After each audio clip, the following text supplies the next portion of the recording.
Boom, and we are live. It is great to be back with you guys doing a solo episode. It's been a few weeks since I have done so, whether it was because Nick having me on his podcast yesterday or last week talking to the 5 different guests that I had on. Some really cool conversations and perspectives were brought to the fold with those talks, and it has most certainly stimulated a lot of thought in my own mind.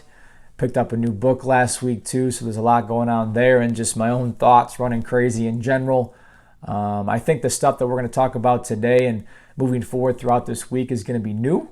It's going to be fresh, and I think you guys are going to like it and gravitate towards it a little bit. At least that is my hope. So looking forward to sharing this stuff with you guys, starting off with today and in the coming days as well. So with that, let's hop right into our conversation, our topic of today, which is going to be comfort and how comfort can lead to ego, or if you want to flip those things around, how ego can lead to comfort. And I got this idea last week when I was talking to my boy Nico, talking about uncomfortable situations and how you have to put yourself in these if you want to find growth.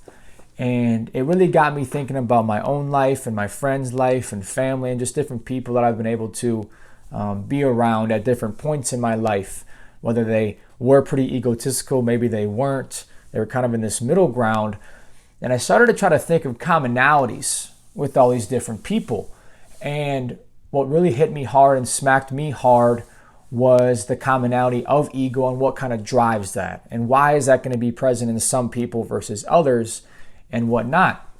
So again, thinking about these different commonalities with these different people and kind of that sliding scale of how I would kind of identify them as maybe egotistical or not or average was comfort. And what I mean by that is this, is if we are continuously putting ourselves in uncomfortable situations where we are always challenging ourselves, we're always seeing where we stand, whether it is against ourselves, against other people, in situations, what have you. If we're always putting ourselves in these types of environments, there's going to be no place for ego, right?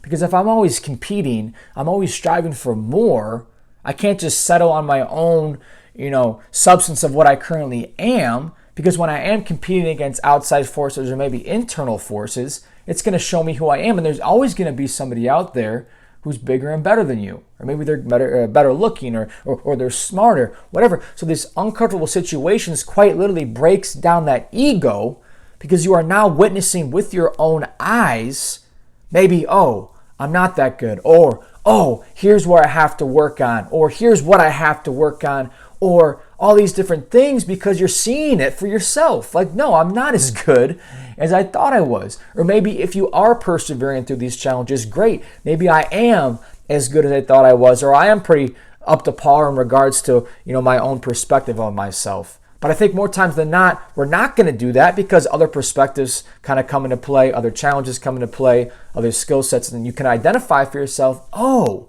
here's where I stand. Here's where I can get better. And the only way we can find that stuff out for ourselves is through uncomfortable situations, right? So let's think about the flip side of this thing. If I'm always comfortable, and I'm not talking about a comfy bed, I'm not talking about a comfy chair, I'm not talking about that. I'm talking about comfort in terms of who we are and just kind of accepting ourselves as such.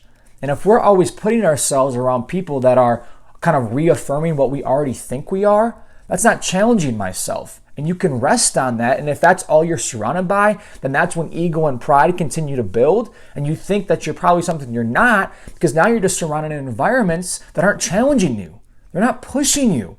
And I'm not saying this has to be an everyday 24/7 occurrence, but maybe it is when I go work out or when I study or when I'm having a conversation with somebody. Like, surround yourself with people or put yourself in situations that are going to push back against that a little bit. Because if you're just always reaffirmed or solidified or just kind of take yourself as you are now, growth is never going to be found. And when growth stops being found, ego builds, comfort builds, and I just kind of accept it and it is what it is. But that's not the point of life. That's not the point of trying to fight against ego and pride, is by remaining like that's just not what's going to kind of push you in that right direction. So when I think about egotistical people, I think about comfort sometimes. Or when I think about people who are humble or they have a lot of humility or they embody these different characteristics, they're challenging themselves. They recognize their shortcomings. And that doesn't mean they're thinking less of themselves, right? I think they're still very confident people, but they're also critical of themselves as well. I know who I am. I know what I stand on. Okay,